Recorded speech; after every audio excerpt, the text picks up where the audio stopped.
right, family? Let's get settled in. Just for a few moments, let all that outside noise, the bills, the drama, the endless scroll, just let it fade into the background. You know, the way Joel would start these talks wasn't with some big, fancy declaration. He'd just kind of lean in, spiritually speaking, and get right to the heart of it. He'd often just call us truth students or spiritual travelers. He made you feel like you were all in this together, trying to crack the code not from a textbook, but from the inside out. So, let's get into it.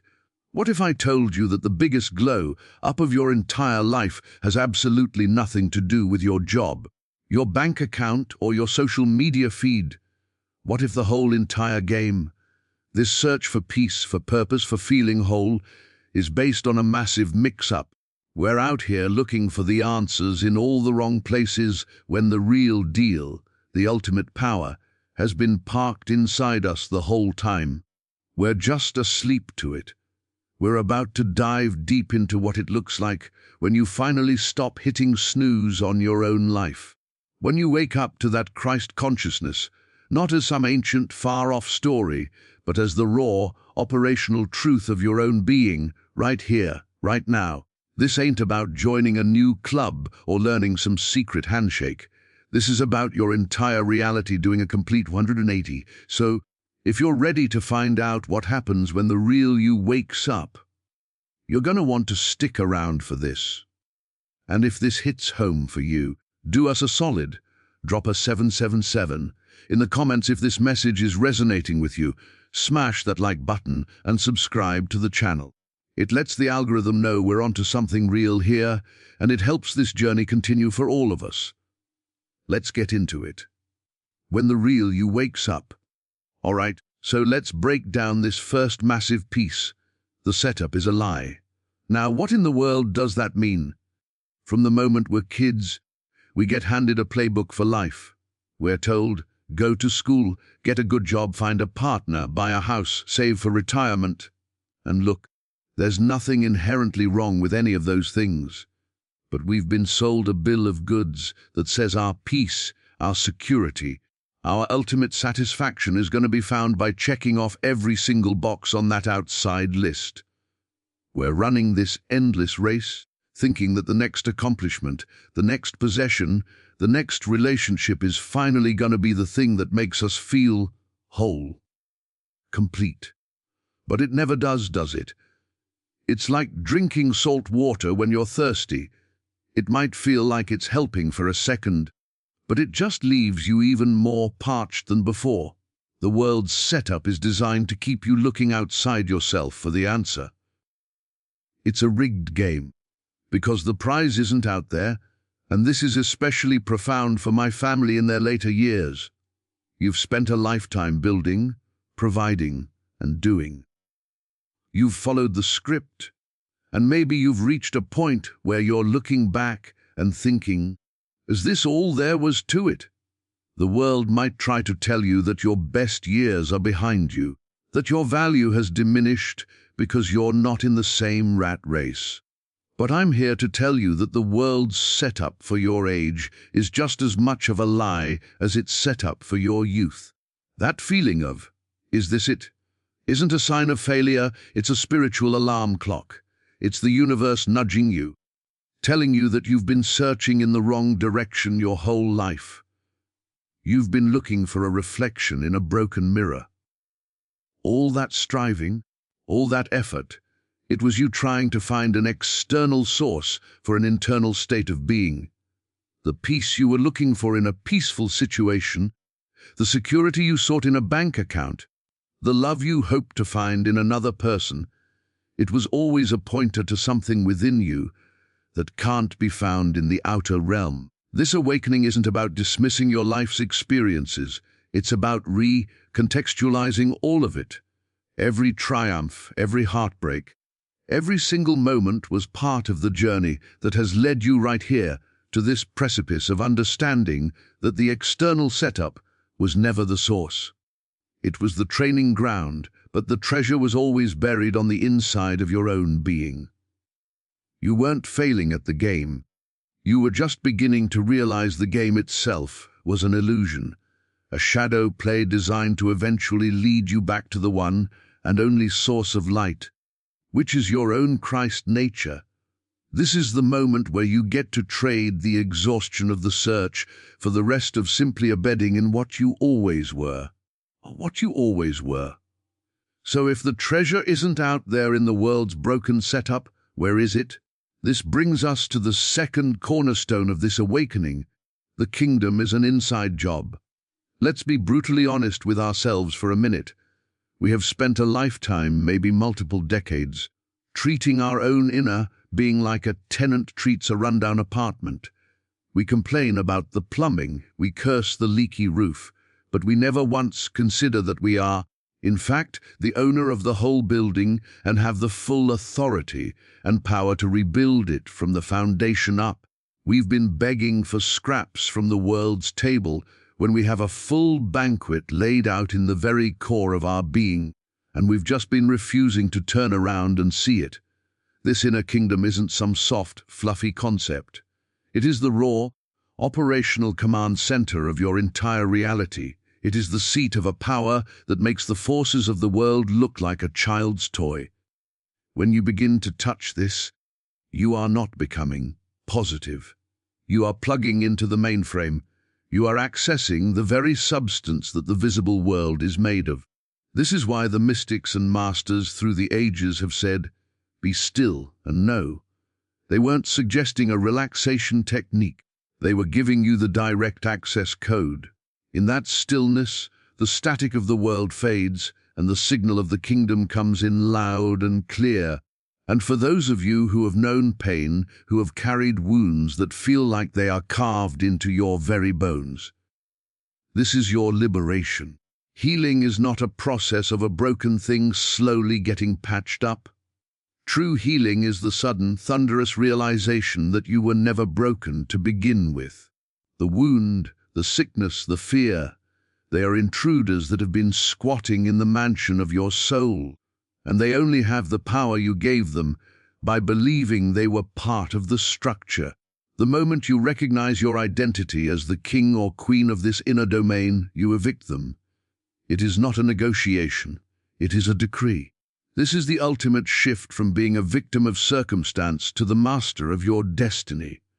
The world will throw its worst at you: loss, betrayal, illness, lack. But when you are established within, these storms do not disappear, but they lose their power to destroy you. They hit the unshakable fortress of your Christed self, and they break against it. You stop trying to calm the storm outside, and you instead learn to command the peace within, a peace so formidable that it eventually commands the storms. This is your inheritance. Not a peaceful life, but a life of such profound inner peace that it makes the chaos of the world irrelevant. You stop looking for a light at the end of the tunnel because you have stumbled upon the shocking truth that you yourself are the light inside the tunnel. And that light was never, ever lit by the world, and it can never, ever be put out by it. And it can never, ever be put out by it. Now, you might be thinking, that sounds incredible, but it also sounds like a lifetime of hard work. How long does it take to rebuild this inner world? And this is where the most beautiful, the most gracious part of this truth comes in. It's a flip of the switch, not a slow climb. We have been conditioned to believe that spiritual awakening is a grueling marathon, a mountain we have to climb one exhausting step at a time, carrying the heavy baggage of our past mistakes. We think we have to earn it, deserve it, or purify ourselves enough to be worthy of it. But I am here to tell you that this is the final lie of the ego, designed to keep you striving, and therefore forever feeling separate from the goal.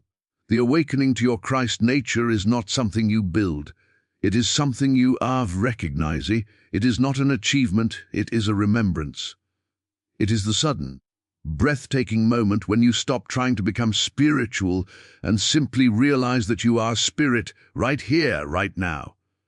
It is the ultimate homecoming, and you don't have to clean the house before you go home. You are welcomed exactly as you are. Think of it like this. You are in a dark room, fumbling, stumbling, trying to find the door. You're feeling the walls, getting frustrated, maybe even sitting down in despair. This is the search. This is the slow climb. But then someone, a teaching, a moment of grace, a deep surrender, flips the light switch. In an instant, the entire struggle is rendered obsolete. The door was always there. You were never lost in a labyrinth. You were just in a room with the lights off. The moment the light comes on, you see everything clearly. You didn't build the door in that instant. You didn't earn the light. It was always there, waiting for you to stop fumbling long enough for the switch to be flipped. This is the profound emotional release of this path. It's the lifting of a burden you didn't even know you were carrying. The burden of having to fix yourself. It's the wave of relief that washes over you when you understand that God, the infinite, isn't waiting for you at the finish line of some spiritual obstacle course. It is the very ground you are standing on, the very breath in your lungs, the very awareness reading these words. The love at the core of your being is not conditional. It does not require a perfect resume. It asks only for your acknowledgement. It's the joy of a parent whose child, after a long journey, finally looks up and realizes they have been home all along. That moment of recognition, that sudden, shocking, and utterly beautiful flip of the switch from seeker to finder, is the greatest moment of your life. It is the end of the long, lonely search and the beginning of a life lived from the unshakable truth of who you always were. The beginning of a life lived from the unshakable truth of who you always were. And this leads us to the most practical, the most life-altering cornerstone of this entire journey. Thy will, not my will, is the ultimate W, now on the surface, that can sound like a surrender of your power. It can sound like you're just giving up, handing over the reins to some distant, cosmic force, and agreeing to be a passive puppet on a string. But that is a complete and total misunderstanding of the most magnificent kind. Let's get real about what my will actually is. Your human will is the part of you that is terrified. It's the part that is constantly skimming, manipulating, and striving from a place of lack. It's the voice that says, if I don't make this happen, it will never happen.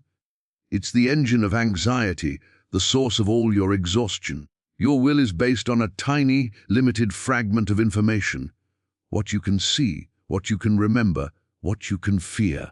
It's like trying to navigate a cross-country road trip using nothing but a single blurry postage stamp as your map.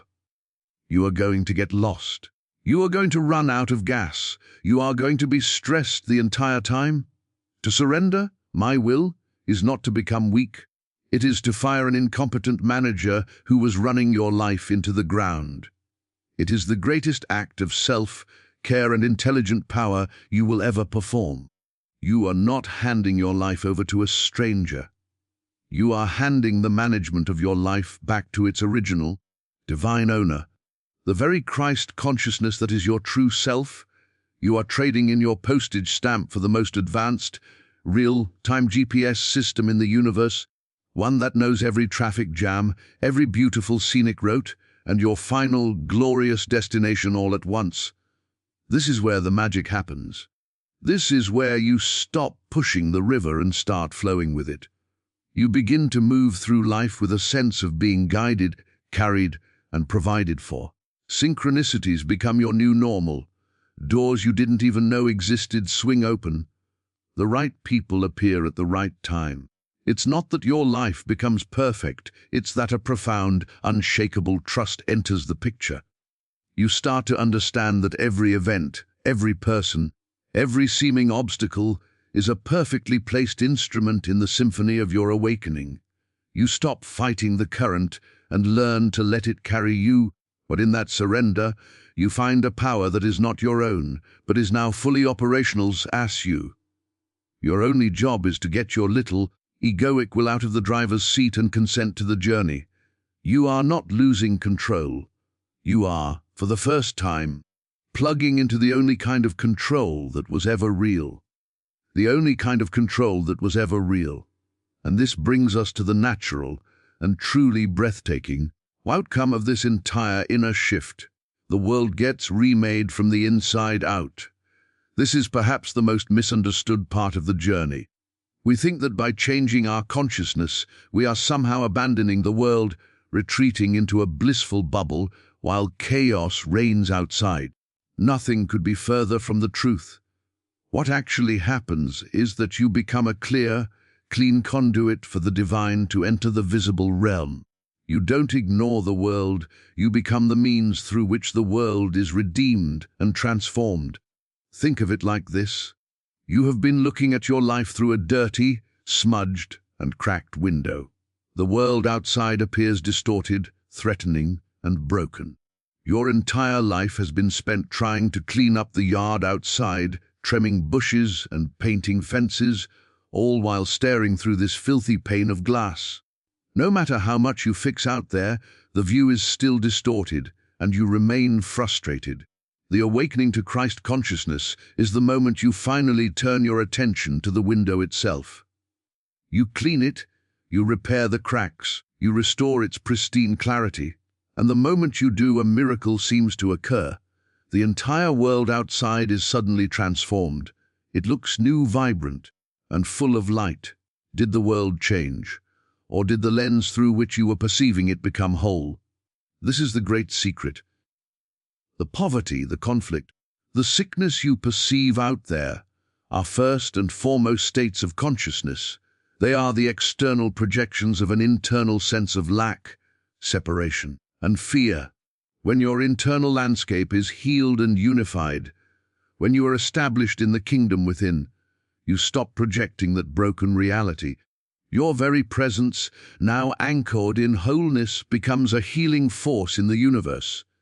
It's not that you walk around and trees physically bend toward you, but the trees of lack, of discord, of sickness in your experience begin to straighten because their root, which was always in your own perception, has been severed.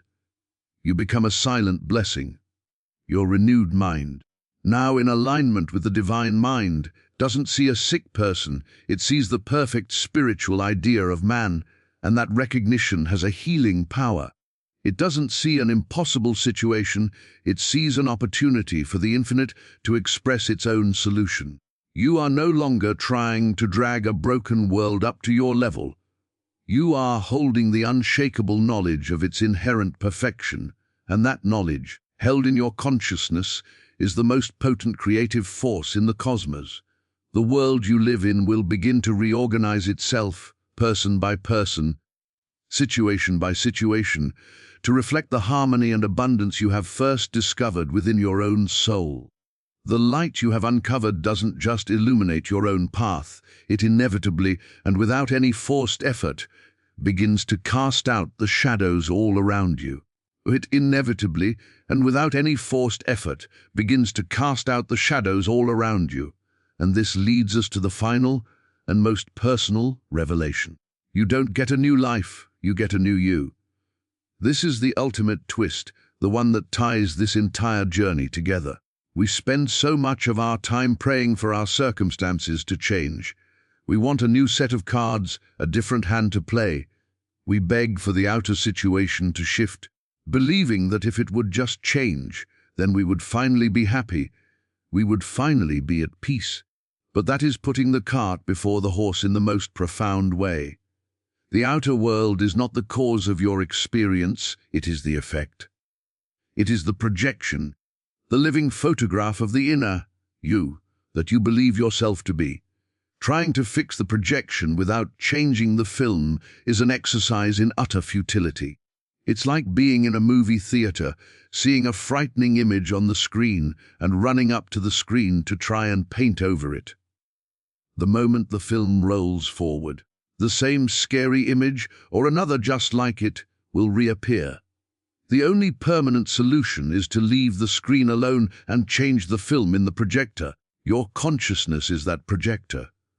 The new you is the new film, the film of Christ consciousness that, when loaded, can only project a reality of harmony, wholeness, and peace. This is the ultimate empowerment and the final release from victimhood. It means that you are never again at the mercy of a world that happens to you. You are, in truth, the silent author of the world that unfolds through you. When you are established in this new consciousness, the same events may occur, but you will not be the same you that experiences them. The same financial challenge arises, but the new you, the you that knows itself as one with infinite supply, meets it not with panic, but with a calm certainty. The same health diagnosis may be spoken by a doctor, but the new you, the you that knows itself as incorruptible spirit, hears it from an unshakable foundation of wholeness. The old you would have been shattered. The new you, anchored in the eternal, cannot be shaken, because it has realized it is not the fragile character in the story, but the very awareness in which the entire story is unfolding. This is the promise, not that the storms of life will cease, but that you will have discovered the rock that is higher than the storm. Not that you will be given a new set of problems, but that you will have become the presence for which problems no longer exist in the same way. The journey ends where it began, not with an altered set of circumstances, but with a transformed heart, a renewed mind, and a soul that has remembered its eternal home. So, having come this far and seen the sheer liberating logic of it all, what story will you now allow this new consciousness to tell through the radiant and unique lens of your own being?